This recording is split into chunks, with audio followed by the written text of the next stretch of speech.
Well, here we are in the bowels of Milner Library on our way to talk to Victoria Hajduszki, the Director of Preservation. We're wanting to find out if she's as classy as that dame upstairs, Tony Tucker. Let's go see. My name is Victoria Hajduszki. I'm the Preservation Librarian at Milner. My name's spelled Victoriaheiduschke. A very simple name, similar to Smith. Oh, yeah. Tell us a little bit about your job.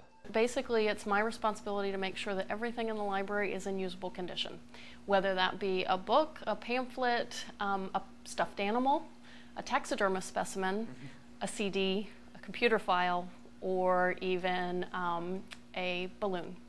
When you were a little girl growing up on the farm, did you dream of preserving books? I actually was going to be a physicist when I was a physicist or chemist when I was a little girl, and I decided that I didn't want to spend the rest of my life in a lab with no windows in the basement of a building. And so I switched my undergraduate major from physics and chemistry to liberal arts, and then I went to graduate school for library science, and well, here I am in the basement of a building in a room that has no windows in a lab. Tell us, who is the Julia Roberts of the preservation industry? There are quite a few names in the field, but I don't know them personally, so I don't have as much of a connection with them. So say someone comes into the library, gets a little Fahrenheit 451, and breaks out their flamethrower. What are you going to do about that? If you're going to blowtorch a book, I would use one of your own, not one of the libraries. All right. Pretty much if you burn a book, I can't do much with it. Tell us about the worst book you ever preserved. Let's just say stuck together by fluids? Yeah. That's disgusting, isn't it? I've done some damage to books like that myself. I was getting bored talking about books. What I really wanted to do was preserve the hell out of them. Oh, yeah. One of the most indispensable pieces of equipment we can have in our laboratory, and what it is actually is a board shear. It's basically just a big pair of scissors. This is one blade, and down here is the other blade.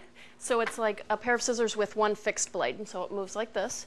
And what we do is the cardboard that we make covers out of, cloth, paper, just about anything you can imagine, we use this to cut it.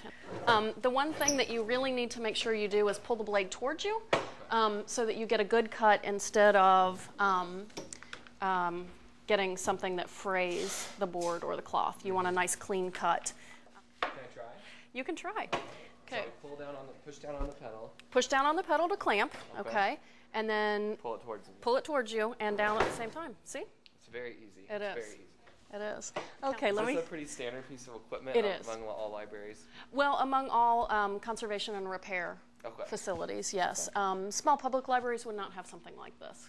Okay. Even smaller university libraries wouldn't have something like this. So we're pretty lucky. We are. We are. This is a lovely piece of equipment, and it's an antique, so it works very well. Like it. Show you our newest purchase, actually. It's actually a backing press. No, it's not used to drive the library around. There's a whale off the port bow! And basically what we use this for is to give us an extra couple pairs of hands. And so you put a book that you're working on its spine after you've removed the cover in the book, in the press, and tighten it up. And then you have two free hands so that you can work on the spine, putting new linings on, taking off old glues, that sort of thing. Okay. And then I will show you the other piece of equipment that you absolutely positively have to have in a conservation unit. This is, again, an antique. And we've had this ever since the preservation department opened over 10 years ago.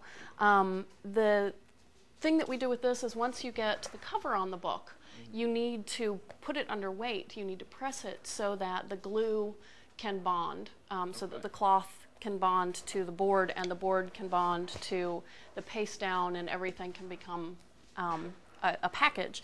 And so what we do with this is you would put your book on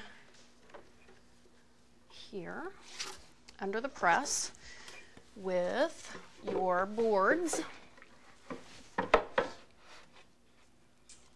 and then once you've got your book set, you actually just,